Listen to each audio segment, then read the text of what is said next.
Assalomu alaykum qadrli muxlislar. Sizlar bilan birgalikda Pseudo Expert Food kanali va bugun kecha tunda bo'lib o'tgan Chempionlar Ligasi doirasida bo'lib o'tgan uchrashuvlar, Sporting hamda Arsenal va Real Madrid Bavariya uchrashuvlariga to'xtalib o'tamiz.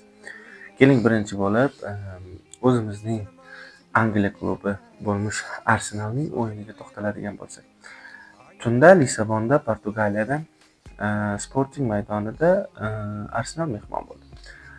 Arsenal kutilganidek, Arsenalda yo'qotishlar bor edi. Arsenalning yo'qotishlari, asosiy yo'qotishlari nazarimizda o'yinda bu o'z yetishmayotganligi ko'ringan o'yinchi bu aynan Timber bo'ldi va Eze nazarimizda. Saka ham yo'q, Saka ham yordam bera olmadi, ammo Madueke nisbatan uning joyini to'ldira oldi. Bu yilgi Sakaning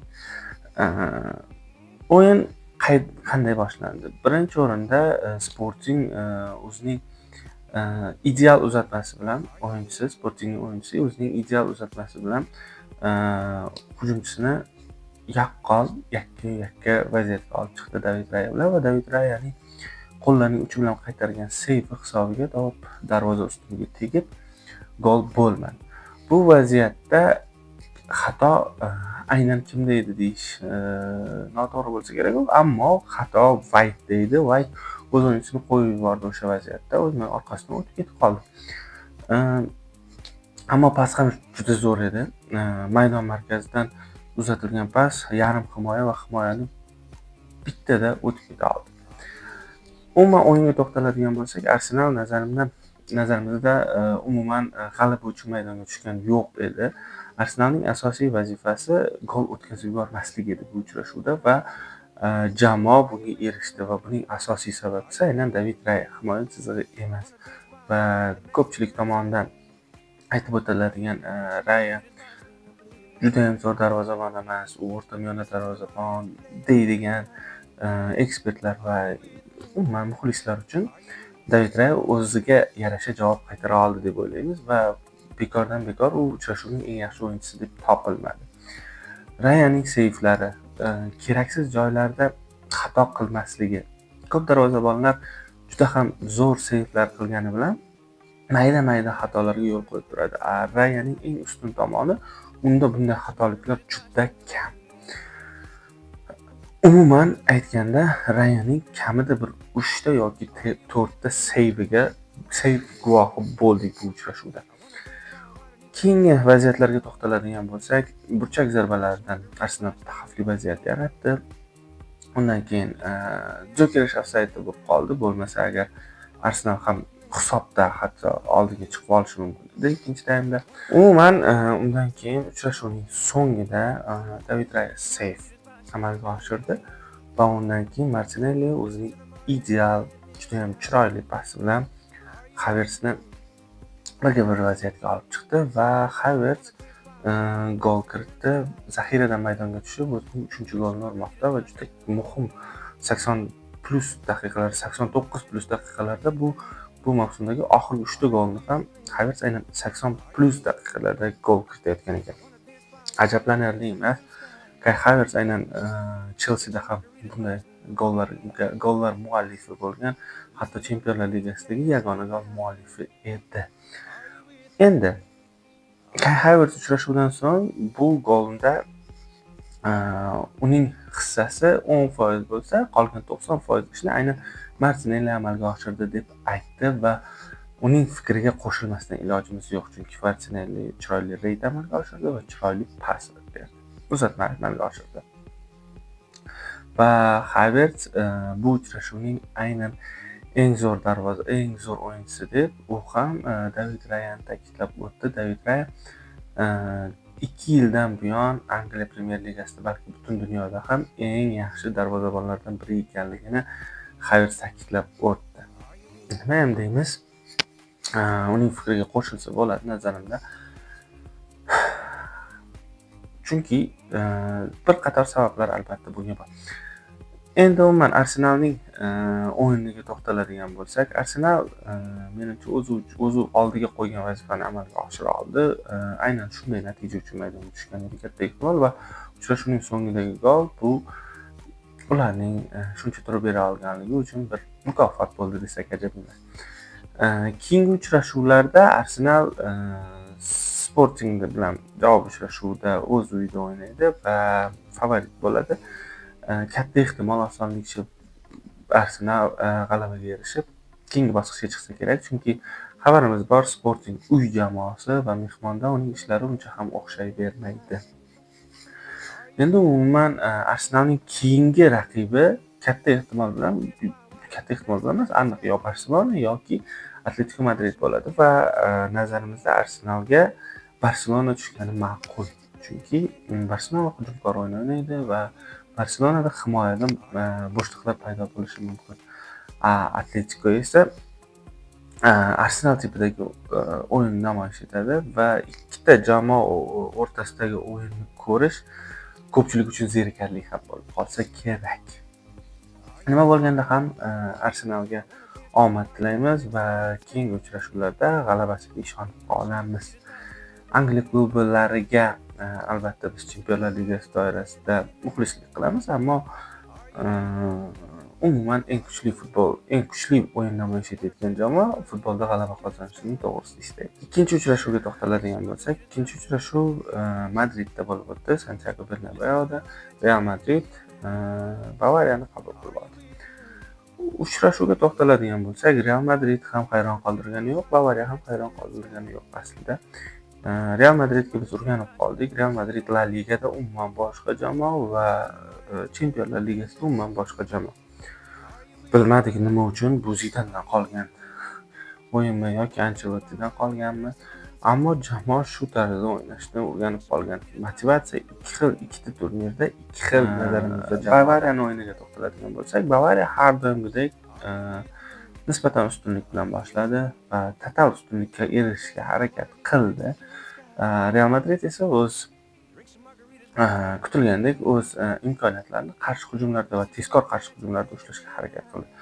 Bunda albatta Vinicius hamda Mbappening tezkorligiga ishonish bor edi. Arbeloning umuman aytganda Arbelo nazarimizda Ancelottiga o'xshab jamoaga o'zlarining xohlaganda o'ynaydi deyotgandek xuddi bir alohida bir taktika yoki o'yin stili o'zgarishlar yoki nimadir qilish yo'q Arbeloda. Arbelo o'yinchilarga o'zlarining xohlagandek o'ynanglar va erkinlik bermoqda. Va shuning hisobiga jamoa nisbatan Xabi Alonso davriga nisbatan yaxshiroq o'ynayotgandek tuyulishi mumkin. Lekin bu ham faqat Chempionlar Ligasida. Kompaniya esa nisbatan yaxshi taktikani tanladi. Jamoa birinchi golni urib olgandan keyin va hatto ikkinchi golni urib olgandan keyin bu uchrashuv ikkita o'yindan iboratligini hisobga olib himoyani esdan chiqargani yo'q. Jamoa to'liq bor kuchi bilan nazarimizda Real Madrid tomonga borgani yo'q va yana bir ustunlik tomoni bu Olise juda ham yengil o'ynayapti va ko'p himoyachilarni hatto sezgani ham yo'q. O'yinidagi jozibador o'yin guvohi bo'ldik. Menimcha maydondagi eng yorqin o'yinchidan biri edi, aynan Olise. Keyinga to'xtaladigan bo'lsak, keyin albatta yuqori sport formasida emas, ammo shu holatida ham birinchi goldagi pasi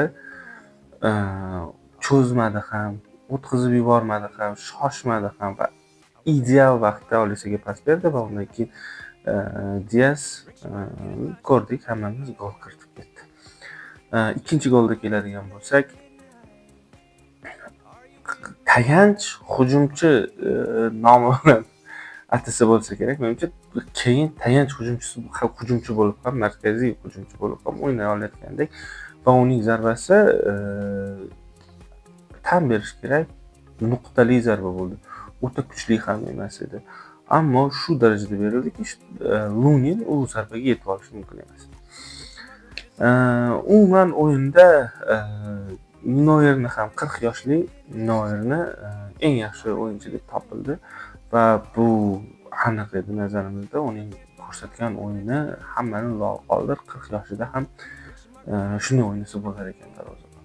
Молодец. Albatta Noyerga tasanno. Mbappening o'yini gol kiritgani bilan bu darajada o'xshadi deyish qiyin menimcha. Mbappeda 3 ta vaziyat, 4 ta vaziyat umumiy hisobda bo'lgan bo'lsa agar, atigi bittasini golga aylantira oldi. Bu 25% degani Mbappedan Real Madrid ko'proq natija xohlasa kerak albatta. Endi umuman Real Madridning o'yiniga to'xtaladigan bo'lsak, Real Madrid hayron qoldiradi baribir va Germaniyada bo'lib o'tadigan uchrashuvda ham biror jamoani favorit deb atash qiyin. To'g'risini aytsak, Trent Alexander-Arnold har doimgidek himoyada jazor o'ynamasa ham hujumda yaxshi o'ynamoqda va uning Mbappega bo'lgan pasi juda maromida va o'z vaqtida berilgan edi uzatmasi. Endi yana nimalarni bu uchrashuvdan belgilab o'tsak bo'ladi. Neuer seyblar amalga oshirdi. Juda ham chiroyli o'yin o'ynadi. Faqatgina ozgina muammo 1-2 vaziyatda uzatmalarda xatoga yo'l qo'ydi. Neuerdan aslida kutilmagan vaziyat nazarimizda, shunga ham e'tibor berib qo'yish kerak. Javob uchrashuvi qanday bo'ladi deb o'ylaymiz. Javob uchrashuvida Bavariya bundan-da nisbatan bosimni oshirsa kerak katta ehtimol bilan. Chunki birinchi bo'limning o'zida Bavariyaning 6 o'yinchisi Real Madridni himoya chizig'ida pressingni boshlagan edi va 1-2 vaziyatlarda Real Madrid himoyachilari nima qilishini bilmay, hatto to'pni bemalol berib ham qo'yishdi. Bir vaziyatda Lunin qutqargan bo'lsa, ikkinchi vaziyatda Upamecano gol urishni xohlamadi nazarimizda va to'g'ri to'pga zarba bera olmadi. Ikkinchi Germaniyada bo'lib o'tadigan uchrashuvda katta ehtimol Bavariya bunday xatolarga yo'l qo'ymaydi va gol kiritishga harakat qiladi va oxirigacha o'ynaydi. Bu safar endi jamoa o'yin so'ngida nisbatan o'yinni cho'zish yoki boshqacha ishlarni amalga oshirmasa kerak, to'liq dominantlik bilan o'ynashga harakat qildi. Real Madrid esa Arbeloa qo'l ostida har doimgidek omadga ishongan holda o'ynasa kerak. Umuman bunaqa deyishimiz noto'g'ri bo'lsa kerak. Real Madrid o'ta kuchli jamoa va kutilmagan vaziyatda portlab ketib, har qanday jamoaga ustidan g'alaba qozonishi mumkin. Ammo bu tarzdagi o'yin orqali g'alaba qozonaverishi neytral muxlislar tomonidan nisbatan Bavariya loyiqroqdek ko'rinishi mumkin. Ko'pchilik tomonidan neytral muxlislar. Ammo Real Madrid muxlislari bu klubni enkasi yoki boshqa deb atashi mumkin. Nima ham der edik, biz bu vaziyatda biror jamoaga muxlislik qilmaymiz. Nima bo'lganda ham eng kuchli jamoa g'alaba qozonishini istaymiz. Suhbatimiz yakunida bizga obuna bo'lib qo'yishingizni so'raymiz. Telegram kanalimiz bor, bilasiz, Pseudo Expert Food kanali va ushbu video ostida o'z izohlaringizni qoldirishingizni, bizga like bosishingizni va kanalimizga obuna bo'lib qo'yishingizni so'raymiz. Barchaga katta rahmat, kuzatganlaringiz uchun ham yana alohida bitta rahmat. Salomat bo'ling, sog' bo'ling.